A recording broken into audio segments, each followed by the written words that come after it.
Welcome to another edition of the Paranormal Zone, where we look into the mysteries of the unknown, the paranormal, the psychics, UFOs, ghosts, and anything to do with cryptodes. I'm your co-host, Tom Spitalere. Bob is away he's on a big project right now, so he's on hiatus on a vacation.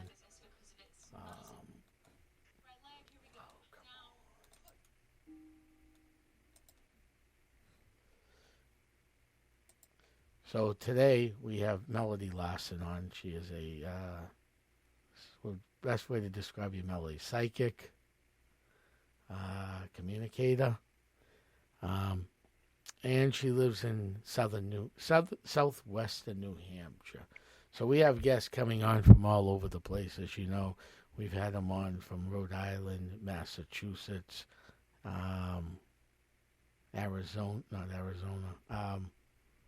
Alabama. So we're back up here on the East Coast. Melody, welcome to the show. And thanks for helping co-host today. We're going to have a fun day, aren't we? It's going to be a fun show. Absolutely. We are going to have so much fun. Thank you so much for having me on today. No problem. And before I forget, all our hundreds of thousands of listeners across the globe, I want to wish you and your husband a very happy anniversary. She's on her anniversary today. So thank you very much, and thank your husband, too.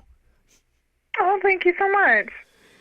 So what happened, folks, was last night I found out Bob had a emergency hiatus investigation of some stuff to look into today. So, and we were supposed to have our guest Steve Fermani on today, but there was some wire mess ups, and we'll have Fermani on in the coming weeks.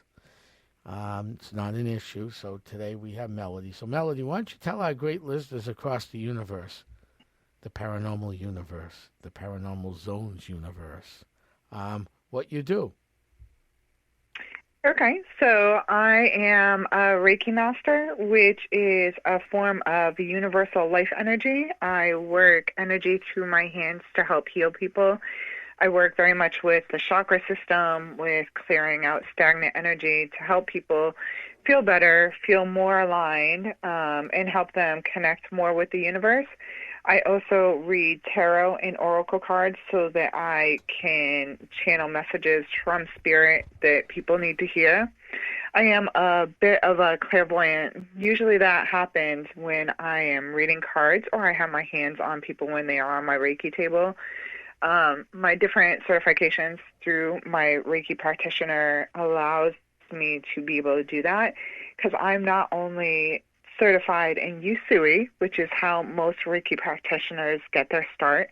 It's an ancient form of Japanese healing, but I am also what's called Shambhala Reiki Master Certified, which is a healing system that accelerates your spiritual development. So it helps me be able to connect with the ancestors and make one with the spirits that are kind of around us in our day-to-day. And then I am also Karuna Kai Reiki certified, which is more of a heart-centered Reiki system. It sounds funny, but I tell everybody all the time that I am love. I'm meant to be love. I'm meant to teach love. I'm meant to give love. So those are the different systems that I'm educated in. But more than that, I'm able to work messages from spirit through the oracle and tarot cards, which is so important. Sometimes it's really hard for us to be able to open up, especially with the day-to-day, how it kind of swallows us, to be able to really receive those messages. Anybody can do it once they really get the training and the know-how and can open themselves. But I'm able to facilitate that. And then I also work with a couple of paranormal teams, yours being one of them, when I have an opportunity, the Essex County Ghost Project. And then I also work with Dark Mirror Paranormal as their go-to, I guess you would say. I feel out energies and I let them know if it's positive energy, if it's negative energy, if it's potentially a poltergeist. And I kind of go from there and help families figure out their situations. Yeah, because you never know what anybody walks into when we go into cases these days. So it is interesting, especially with your wonderful background into this field. So that's a lot of work you did to get where you got. So congratulations on that. Thank you so much. No problem. So then, so you got so this being a little different than a public access show, we can go a little further into things than you would if you were on a public station. So I know you got a store. And I have an office. An yes, office, sir. Okay. Not a store. I thought it was a storefront. Maybe I looked at the Facebook wrong. I could have. You never know. And it is located in downtown Keene. Is that correct? Yes, sir. It is upstairs from the New England Fabrics building, across the street from the college on Rollstone Street. Oh, so that's a good location. Get the college kids. It is. You get the people who like to knit and sew. They go pick up their fabric, then they can come upstairs and visit you. That works out great. Absolutely. It's quite a prime location. And I love having different workshops. If people want to check out my Facebook page or my Instagram, I also do different things like shadow journaling, which is kind of getting in touch with some of our past traumas and kind of really taking the time to face them, because a lot of times we just stick them in the skeleton closet and we don't look at them and we're like, no, I don't want to deal with that. The more that we deal with that, the more that we can become open and we can become caring and we can become better people and kind of help to fill our own cup so that we can help others. So I do different workshops like that. I'm connecting with a hypnotist right now to be able to work on the shadow journaling. So that's super exciting. I do occasionally read cards at all different shops all around. People can keep up with all the different activities that I'm doing. And I'm also trying to work with somebody that does crystal singing bowls, so I can do a workshop in my office for that as well. So I'm kind of all over the spectrum as far as like offering things for the public. Well, there's nothing wrong with that. That shadow journaling, I never heard of that before today, actually. Can you go? That sounds real interesting, because we know, we had a case in southern New Hampshire, and this is how I discuss all cases. I just give a location. Okay? In an area it's in one of the triangles that I've coined in southern New Hampshire, or flap areas. Love that. So we went to this house. The lady was my age. She had a Brady Bunch family. Okay. Aw. And you talk about not dealing with your past. So the house had plenty of kids in it, but there was this one particular child that didn't go with the location at all. At all. And I'm thinking to myself, well, this lady's about my age, and it was my age bracket that blew up a certain thing that's very controversial.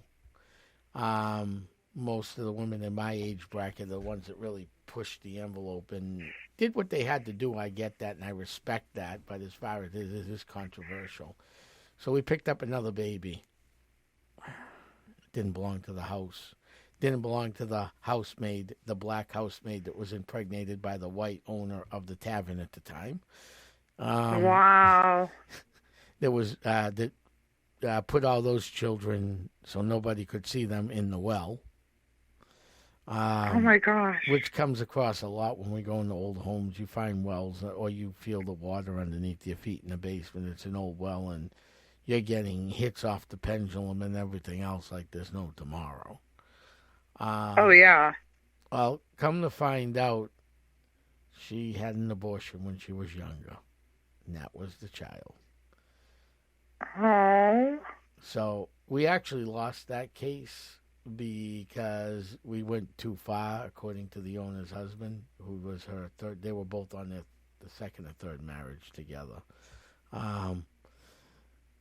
I said, that's what happens when you bring in psychics and you want answers. Sometimes you don't get the answers we really want. Right.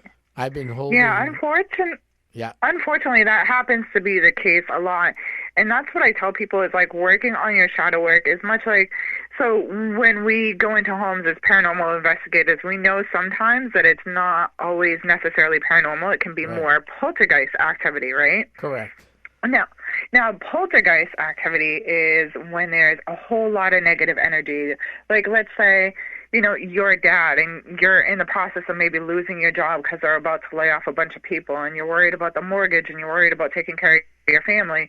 And I, as a mom, am feeling a little bit resentful on that, and I'm trying to raise the family, and I'm doing everything day to day, and I'm feeling so stressed and overwhelmed. And then we've got teenagers in the house, and they've got their normal teenage angst, and they've got a lot of bullying going on at school, and all that energy, it builds in your house, and it builds and it builds, because we have a tendency to not want to talk about those negative feelings because we want to keep a positive household, so we just swallow it and swallow it.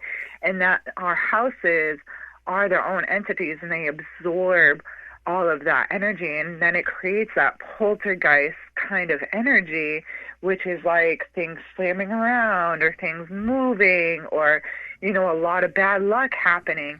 So that's why the shadow journaling kind of comes in, and it kind of helps, because it helps us work through all that anger, all that resentment, all that stress, and it helps us figure out a way to like balance it out, so we can then become the calm, active people we want within our lives, because we're not carrying around all that grunge, all that grossness, all that negativity with us anymore, because we've figured out how to handle it, which then can prevent things such as poltergeist activity and, family traumas and things like that.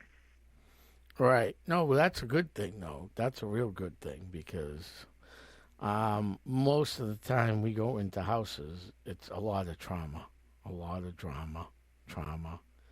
And, it happens to the best of us. I mean, like you just said, finances, people change. Things happen, more stresses in your life. If you got kids, that's just a stress into itself. I don't have any. You do. Right.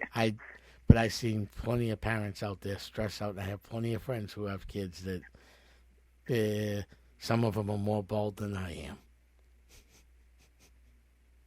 because they're pulling their hair out of their head. Having kids is a beautiful thing, but it's a lot of responsibility.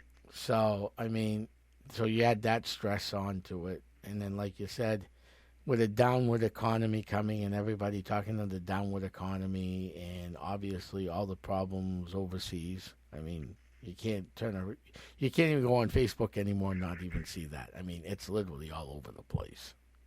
Exactly. With everybody's millions of opinions of what's going on and how to solve it, and none of them have a background on either side to solve it, and they're throwing their opinions, what I like to call the, and you got these people in the paranormal that we have to deal with every day of the week. I call them finger warriors.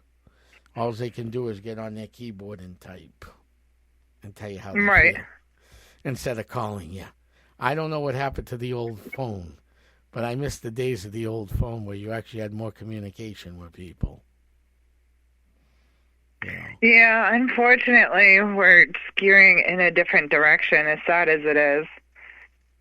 No, you're right. It is, and I think that's some of the problems that we have to deal with when we go into people's homes and help them with their paranormal issues. Absolutely. I love to bring back the old methods of journaling. And so one of the things that I do is once I feel out the energy and I can kind of figure out what's going on, I then do what's called automatic writing. For those who don't know, automatic writing is when I kind of shut out the rest of the entire world. I can put on the sound barrier headphones while you run an EVP session, and I can either answer out loud or I can just scribble down what I'm getting, because once I sit and I channel spirit, and once you're trying to make communication with them, then we can really get some answers, and then the family can kind of figure out, okay, well, this wasn't like negative energy, it's just, Uncle Bob being like, hey, I'm trying to get your attention, like, pay attention to me, or whatever the case may be. So that's one of the ways that I specialize within the paranormal, is with the headphones on and or automatic writing through spirit to kind of figure out what's going on. Oh, that's interesting. That works too. Everybody uses their own abilities differently. I have the sane ability or the insane ability, whatever you want to call it. I've always had my own protection with me. I mean, I've done past life regression stuff and did a few things through the years to find out what makes me so unspecial. Come to find out that, what makes me unspecial, I can't figure out. I did past life regression, and we got myself back to the 1800s. I got to go a little further, but that was enough for me at that one session. Thank you. That's beautiful. The first spirit guide that protects me, and you're going to laugh over this one. Are you ready? Okay. It was an ex-wife who murdered me back in the 1800s. Interesting. Yeah, I don't understand that totally. Well, she wanted me dead back in the 1800s, but now she's protecting me. That doesn't make much sense. That's scary. Unless she's living with guilt. I mean, I'm thinking this from a human, not paranormal, not psychic, not anything else, but more of a human thing. There might be the only thing I can reasonably think would be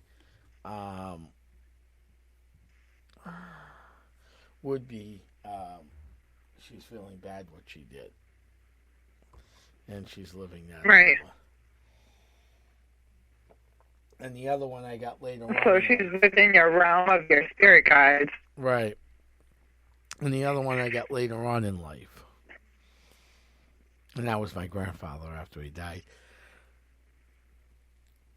Yeah, I like to tell people, so you can meet your guides very much. There's a lot of different books. There's a lot of different information out there. I know different psychics as well that, can offer help as far as past life regression or helping you figure out your spirit guide team. But we all have a team of people that hangs out with us, whether they're past loved ones, whether it be depending on your belief system. We've got archangels that hang out around us. We also all have, much like we have ancestor and spirit guides, we also all have a dragon guide, at least one. And that's one of the things that I work with as well. I am Dragon Reiki level 1, and I do work within a team of people who work with dragon energy. I am light language activated, so that's something I help. Once I trance into my space, I can work my light language, and sometimes it helps trigger things within people to help them figure out who their spirit guide team is. Mm-hmm. But a lot of that stuff is done through meditation. But past life regression is a really, really amazing tool to help you kind of get to know, okay, well, this is why I am who I am. I mean, of course, we have our life experiences, our parents, our upbringing, the regions we grew up in, whatever our conditioning was for the area we grew up in has a lot to do with who we are, but we are also who we are at our core and our soul because of our life experiences. So past life regression is an amazing tool for anybody. Mm-hmm. Oh, that's interesting. That is real interesting. That's another interesting tool that can sometimes help out a client too. Exactly. But, clients got to remember, and people, when you're listening at home going, should I call a paranormal team in? Should I call a psychic in? Should I call a medium in? Should I call a channeler? And then we'll get back to channeling in 1 minute. First of all, you got to trust them. Second of all, if you don't know your partner that well, you may find out things they may never wanted you to know. And you have to respect those boundaries, especially if you're in a second or third relationship. Whether you're married or not, this has nothing to do with it. It's just being involved. Somebody was married once or twice before you get involved with them. Some of their stuff they don't want out. They don't even want to tell anybody. And you know what? You can't blame them. You really can't blame them. That's a wonderful point. You just can't blame them. They want to keep their life. They might have not had a good one. There might have been some strength involved in that. Some lifting of weights that didn't go too well. A lot of things could happen, and they just want to bury that, like you said, bury it. But if they bury their stuff and they move into a house with their new partner, everything's going great. That stuff that you buried still going to eventually come to its point and come out. I love that you brought that up because that's exactly, and that's why it's so important for each one of us to do our shadow journaling work, because we don't want to bring those past traumas, those past hurts into a new situation with a new loved one when we're trying to restart our lives and start afresh and create this beautiful energy together.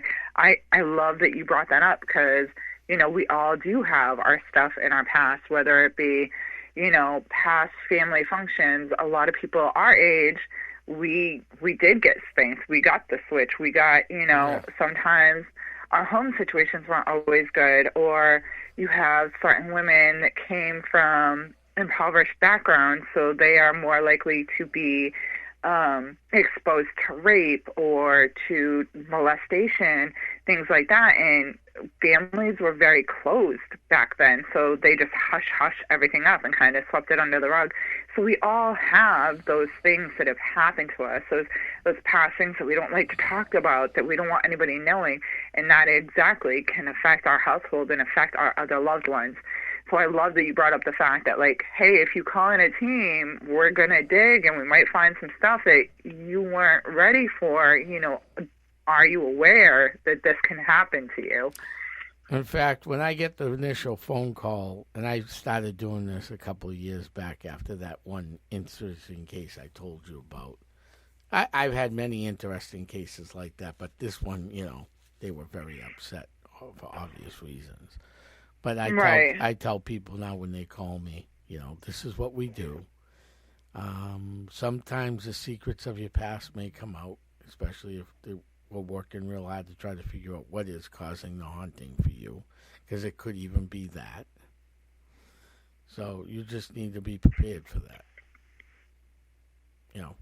I love that. I think everybody should bring that up when they are talking about paranormal things, being like, hey, just so you know, like, once we get started, it's kind of this great big ball, kind of like you imagine a snowball at the top of a mountain, and by the time it goes down, it creates this great big avalanche. You need to be prepared for that. Maybe have some deep down conversations before calling in your team, because maybe it could be poltergeist energy from you guys not working through your past trauma. So I love that you kind of give that as a warning. I feel like everybody should. Right, especially when you're working with real good psychics like we do, like Essex County works with. They're gonna find things. I mean that house that I told you about in southern New Hampshire, in one of the triangles. I was the one that actually figured it out that night, that there was a. I went by her age going, I wonder something. And then outside you could pick up two, and then I said, oh, I got another one right here. So that makes a lot of sense. Now, do you want to tell our listeners, we've kind of spoken a little bit, you and I know what a triangle is, but do you want to let our listeners who are kind of new to our show, let them know what you're talking about when you say a triangle? All right. So back in 1978-79, Lauren Coleman, cryptozoologist expert and one of the best in the field, coined the Bridgewater Triangle, the Pacific Ring of Fire, and the Bennington Triangle, and the Ossipee Triangle. So those are, my friend who just passed away, God rest his soul, Paulino, started calling them flap areas. So what are they? It's an area on a map. Now, the triangle is an area. So let's take the Ossipee Triangle, for example. That starts in Salem, New Hampshire, pretty much rides 93 to Jackson, comes back into Rochester and back to Salem. Okay? The Bennington Triangle pretty much goes most of Vermont. In fact, you've probably driven through parts of the Bennington Triangle. That's the only one I'm not too familiar with. The Bridgewater Triangle is the Bridgewater area. So let's go back to the. So these are areas that are delineated on a map that look like a triangle with paranormal activity, UFO. There's UFOs in there, Bigfoot, Birdman, spirit activity. The red-headed hitchhiker on 66 in Mass at that one. There's hitchhikers all over the place. There's a guy that died on an Ossipee on Route 28 heading out towards Wolfboro. His apparition has been seen. He was knocked off his horse delivering mail by a bunch of bandits and was killed. His spirit and his horse are still seen in that area. So now, why did Paulino call them flap areas? So now I just gave you. I'm going to go back to this Ossipee Triangle. Salem, pretty much fall 93 on an angle like a triangle is to Jackson, New Hampshire, down to Rochester and over. Okay, so it goes through Manchester. It goes through Jackson. Okay, so you got Jackson. There's been Bigfoot sightings, UFOs, cryptids, everything under the sun. But not too far from Jackson is Berlin, New Hampshire. That's not in the triangle. But they're seeing the same stuff going on there. Same in the Bridgewater area. The towns outside the triangle are having the same problems that are inside the triangle. Now, do I have a problem with them calling triangles? No, I don't, because at least it gives you a starting point to investigate. And these triangles have been investigated for years. But to understand the whole area, you got to go outside of the box. Exactly. So you are speaking about triangles, which are activity areas. Now, what do you think, as a professional paranormal investigator, what do you think create these triangles per se? Like, why is it so specific? Like you said, we have the flap areas just outside the triangles, but what creates the energy within these triangles to make them active areas? Well, if you look at, the only one I'm not great at is Bennington. I'll be honest with you. Okay, the rest of them I've done a lot of research in, the Ossipee and the Bridgewater one. So in the Ossipee and Bridgewater, you have a lot of water. Water's energy. You have train tracks, old train beds that ran through there for hundreds of years before cars came through, in both areas. You have the Native American stuff in both areas. Bridgewater, you had King Philip's War take place. The Ossipee Triangle, you had King Philip's, King George's, King William and Mary in the 7 and 9 Years' Wars. So you have a lot of energy. Native Americans had their own beliefs in religion and native beliefs. So you have that stuff going on. You have cursed land that the natives cursed when the white settlers took it from them. So you start putting all this stuff together, and it makes a real interesting book to read. Absolutely. Thank you so much, because I know a lot of people don't understand. They're like, okay, I always hear about these triangles, but what creates them? So I love that you kind of gave some of that background to people who don't know, what is going on and what creates all these things. I do agree. We have so much, like you were saying, water. Water is an excellent conduitive for energy. It allows the spirit realm to kind of gain that momentum, to kind of make those bursts of being able to be seen. And then, like you said, you add in the wars and the fact that we are all in New England. We are on Native American land, and the fact that the white people came in and we kind of took over, whether it be with disease or whether it be we reclaimed lands that belonged to them. So I love that you took the time to explain that, because not everybody understands what creates those pockets or those bursts of energy that you were describing. So I love that. Right. No, it's very interesting what happens out there. And for psychics and people with abilities, it's also an area that's, will give you a headache if you walk it through it. And don't forget, I did not forget to mention, I mentioned public things in those areas, but I've researched and investigated a few locations in Bridgewater and a ton in the southern part of the Ossipee Triangle. So, it's out there. And there's a lot of stuff cataloged in those areas. Absolutely agreed.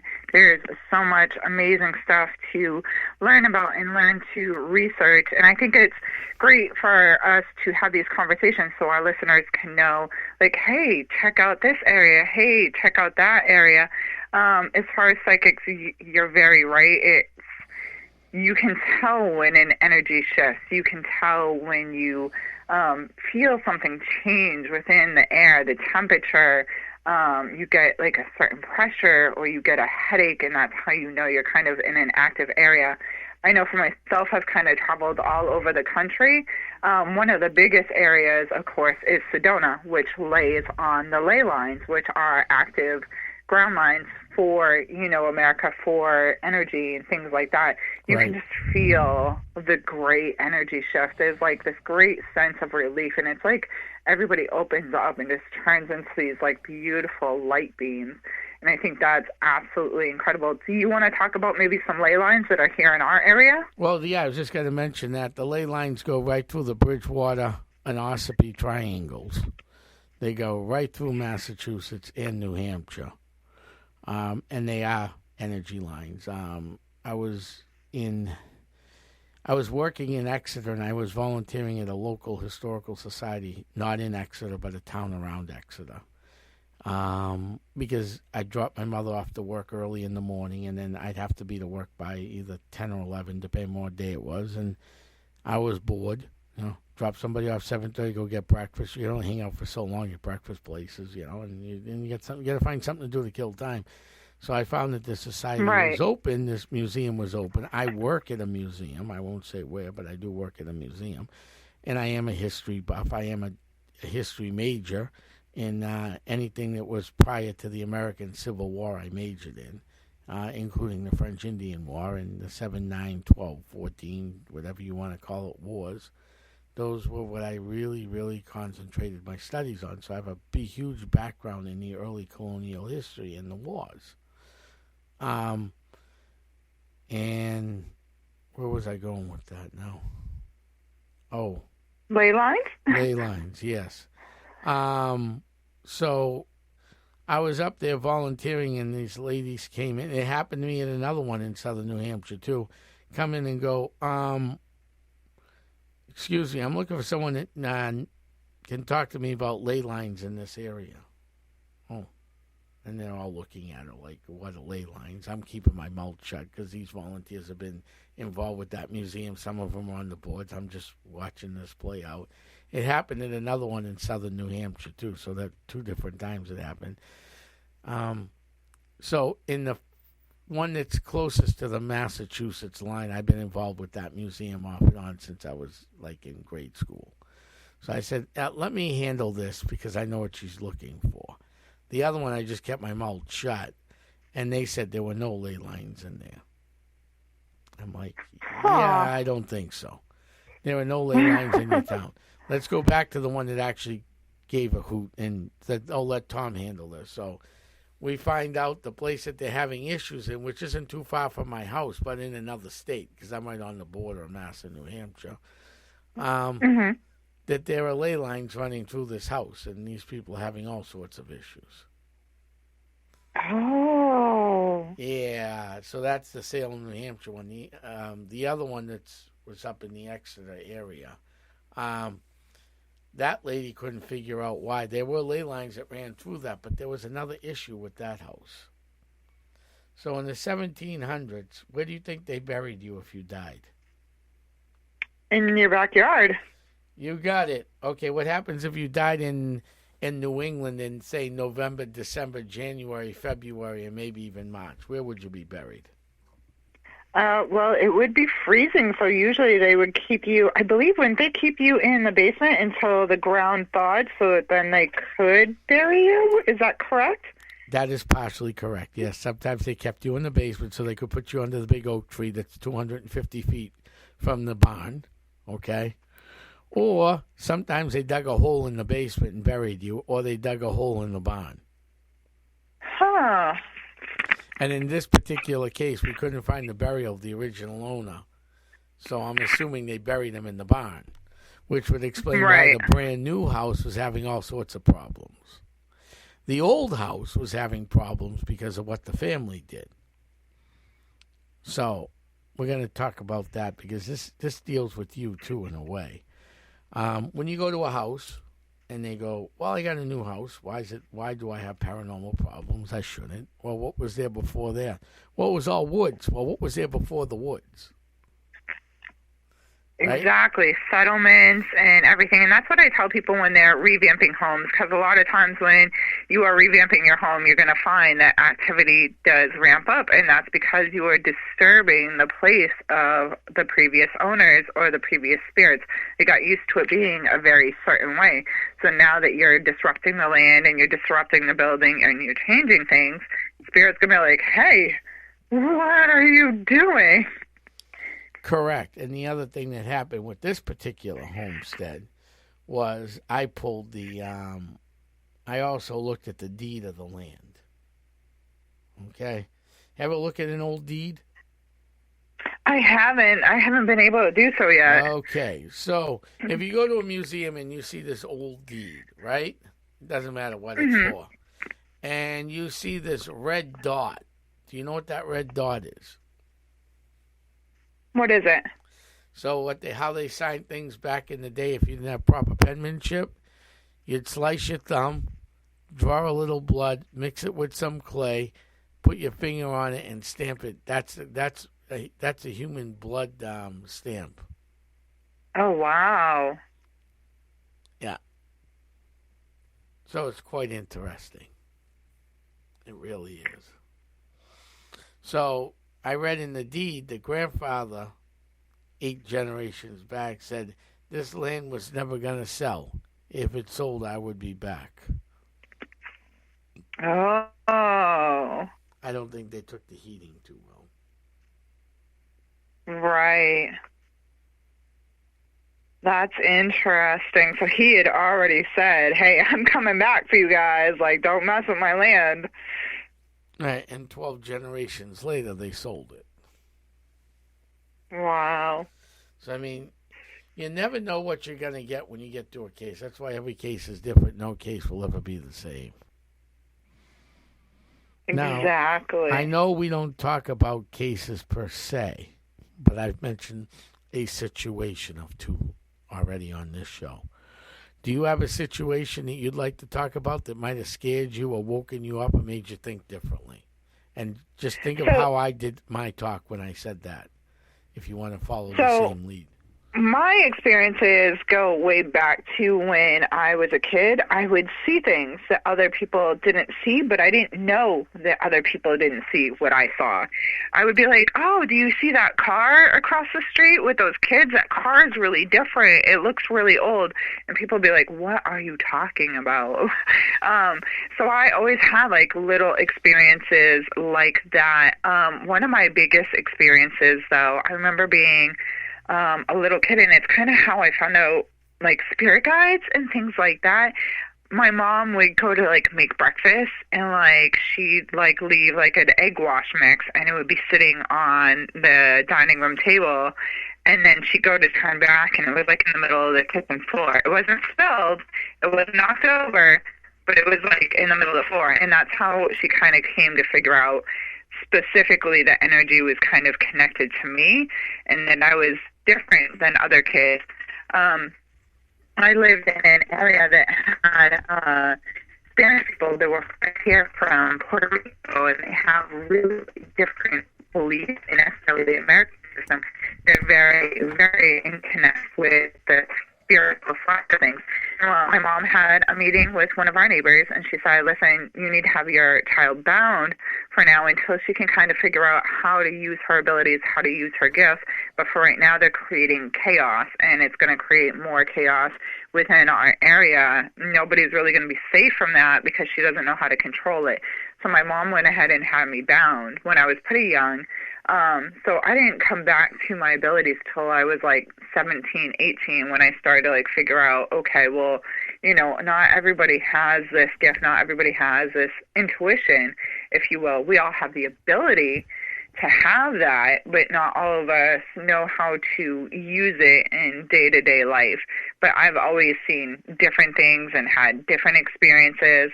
I worked with one person that was a friend at the time, and they had some really, really negative energy within their home. And I think it was the original owner of the house, because I would see her. She appeared as an elderly old woman with like a cane that was wooden, kind of hunched over. She always wore black, and I could see her walking around, and nobody else could see her. So I had to bless the home. So I had everybody leave. I kind of started by saging outside. I went in and I said some prayers, some positive energies. I put some black salt on the windowsills.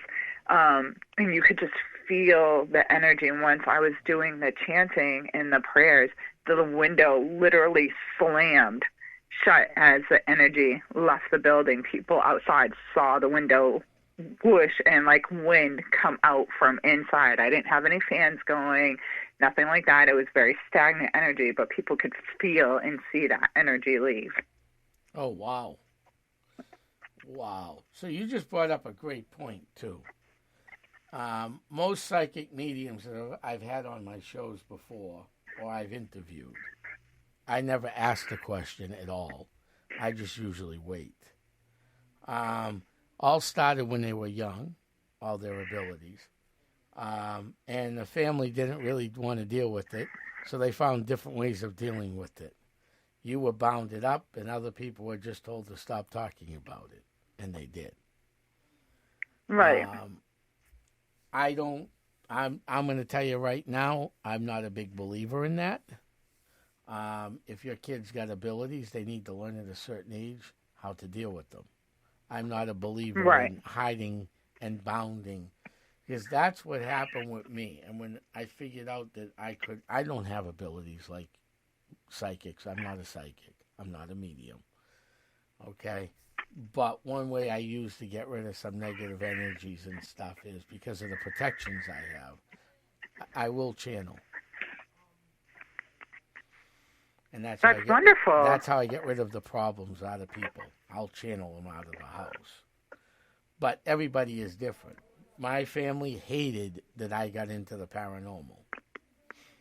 Fast forward, I'm in the field for a long time. My father passes away 6 years ago.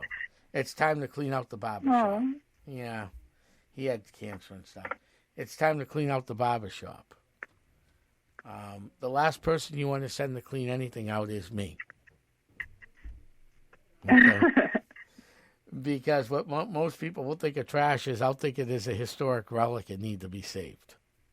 Right. So you give me a whole house to clean out, at the end of the day, there might be 7 trash bags out on the front step ready to go to the dumpster, ready to go wherever, and the whole house is clean.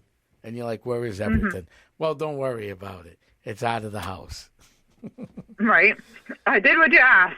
Right, exactly. Along the way, I found a wooden deck of tarot cards that were my dad's. Ooh. And he was one that was against this. Now, right after he passed away, I got some phone calls. And because of the world of Facebook today, you can find anybody. Okay? So people started reaching out to me. I ran across some cousins on my father's side, distant cousins to me. So, like their mother was my father's cousin. So, I mean, I'm like second cousin, third cousin, whatever it is. They all had abilities like similar to me and other abilities, which I found interesting on my father's side. My mother decided she was seeing things when I was a kid. She decided to shut down totally. And then I find out later on she was seeing things. Right. But, you know, I mean, so it's in the family somehow or another. So it is generational to a degree. I just don't know what it is yet because I'm still trying to figure it out. You know, and eventually. Absolutely. I mean, even your regular mediums today, your animal communicators, it doesn't matter what you do in this field. A paranormal investigator, just a regular old investigator without any abilities, okay? Take the tech geek or something of a team that has no abilities, but knows his equipment better than anybody you'll ever know that knows that equipment, right? Because Well, that's good. And that's good because you need the equipment and you need the psychics all working together. And if you can't get them working it together, takes all calibers. And if you can't get them on the same page, it's not going to be a good thing at all. Exactly. So my idea is to keep people on the same page. Keep everybody working as a team. Exactly. That's all we can do. I mean, literally, that's all we can do. That's the only way to protect our clients. And, of course, protect ourselves and keep ourselves working together. We all got to look out for one another. Just because I don't have the technology base doesn't mean that I don't have the psychic base, and vice versa. And that's so important. We have to have everybody from all different calibers. We might have somebody who's like you, who's a history buff. Okay, well, you say you don't have abilities. You do because you're a channeler, but that's okay. So you're the history buff, and then we have our tech guy, and then we have our psychics, and then we have, the people who are good at asking questions. That's not always my forte. I'm not the best one. Eloquently, I always tell everybody I'm not with the words. I'm not a writer. I'm just kind of the channeler. I just kind of hang out. So it takes all different calibers of people, of personalities to create a team, to create that harmony and that balance so we can go in and we can make a difference and we can help people. So basically what you do is tell the writer what you saw, let them write it down, and then they can give it to the client. Exactly. Yeah. You're not going to sit there and write everything out because that's not what you do. Nope. I'll sit on the phone and discuss it with you so you can write it out. But exactly. But that's as far as it's going to go. Okay. So we're moving along here. Do you have any events coming up at your store? Well, I do have a couple of openings for Reiki healing. I am working with a hypnotist right now to work on a shadow journaling workshop where she will take you under and she'll help you kind of get in touch with the deep connects that you need to help yourself heal, and then I'll help you go ahead and journal that out. We don't have a date on it yet. Tentatively, it will be in June. I have a couple other events that are going to be coming up, so just kind of keep a lookout on my Facebook page, and I will be posting those as they come along. Cool. That's good news to hear. We have one event coming up. I'm going to make the announcements this weekend. There's 2 in May coming up. We'll be at the Most Haunted Cemetery in New England, Hilldale Cemetery, and we're going to be at the Sandown Meeting House. I'm just waiting on Bob to get back to me with a date. I'll be running the Sandown Meeting House, but I'm just waiting on Bob. He was going to try to get a hold of me today, but he did not. I'm just checking right now. Well, Bob, we are all sending our love out to you, and we miss you. Yeah, so... But Bob will be back soon. I'll just take a little hiatus today, and we do miss Bob. We love our Bob over here. There was Bob that came in and goes, let's start the Paranormal Zone back up, because he had that show at WSCA. WSCA. Yeah, good job, Tom. WSCA out of Portsmouth. Wow. Okay, we're back to normal, I guess. So, So we have those events coming up. We'll have more events at Haunted Hilldale in in June. And then we'll go from there. We have some exciting events coming up in September and October like we do every year. I imagine you'll have some exciting events, especially in October. Oh, yes. I love to host tarot parties where people can hire me to come in. They can have, a little get-together, a Halloween gathering, if you will, and then I come in and I read tarot cards for everybody and kind of help them figure out how to meet with their guides if that's something that they're interested in. So I do that quite often as well. Oh, that's interesting. That must be fun to do. It is so much fun because I get to meet all kinds of different people from all kinds of different walks of life. And it's okay, I get people who come in and they're like, I'm totally skeptic. I don't believe in any of this. I'm just supporting my friend. And I'm like, hey, that's cool. I can appreciate that. And then, once we sit down, we go over the cards and they're kind of like, oh, wow, there is kind of something to this, isn't there? And I'm like, that's up to you to decide for yourself, but I would say so. Right.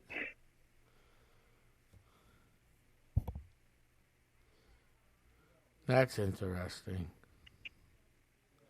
I'm all excited All about good that. stuff. No, it is. It's always fun. It really is a good time.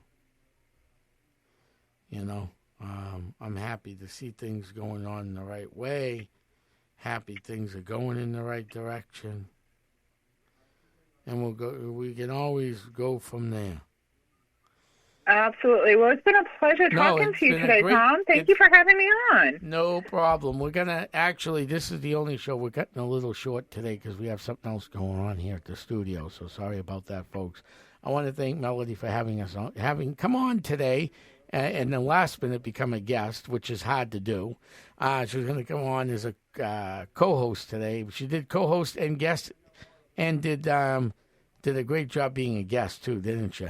So I hope everybody Thank tunes you. in. We'll be back in a week. We want to thank everybody. If you want to find out about the Paranormal Zone, you can go to the Paranormal Zone and check us out there. Or if you're interested in doing a show, go to theparanormalzone.com and say hi to us and send us your information, and we'll be more than happy to get it out to you. Or you can always email Thomas Spitalere at yahoo.com. Or if you're local and you're having issues in the paranormal and you need us to come down and look at us, just give me a shout out at 978-376-2807. That's the Essex County Ghost Project. Again, Melody, thank you very much. We'll be in contact this week, and I will talk to you all soon. Have a great day, everybody. And we're heading back.